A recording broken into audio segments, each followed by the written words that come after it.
সপ্তাহের ব্যবধানে বরিশালের বাজারে সবজির দাম কমলেও অপরিবর্তিত রয়েছে মাছ ও মাংসের দাম। গত সপ্তাহের তুলনায় প্রতি কেজি সবজি 5 থেকে 10 টাকা কমে বিক্রি হচ্ছে। তবে মাছ ও মাংসের দাম অপরিবর্তিত রয়েছে। সোমবার সকালে বরিশালের একমাত্র পাইকারি সবজির আড়ত ও বিভিন্ন বাজার ঘুরে দেখা গেছে এমন চিত্র।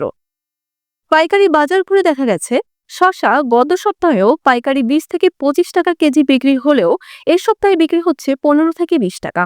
এছাড়া অন্যান্য সবজি কাঁচামরিচ গত সপ্তাহে কেজি 25 থেকে 30 টাকা বিক্রি হলেও এ সপ্তাহে বিক্রি হচ্ছে 20 থেকে 25 টাকা। বরবটি গত সপ্তাহে কেজি 20 থেকে 30 টাকা বিক্রি হলেও এই সপ্তাহে বিক্রি হচ্ছে 20 থেকে 25 টাকা। করলা গত সপ্তাহে 25 থেকে 30 টাকা বিক্রি হলেও এই সপ্তাহে 20 থেকে 25 টাকা বিক্রি হচ্ছে।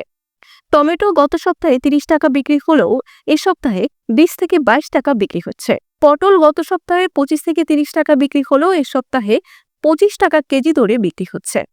এছাড়া অন্যান্য সবজি গত সপ্তাহের দামেই বিক্রি হচ্ছে।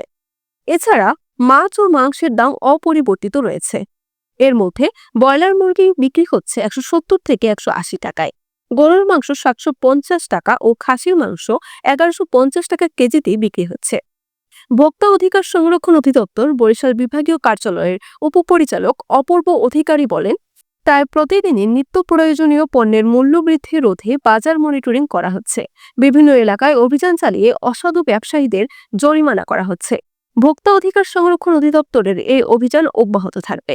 বরিশাল.নিউজ।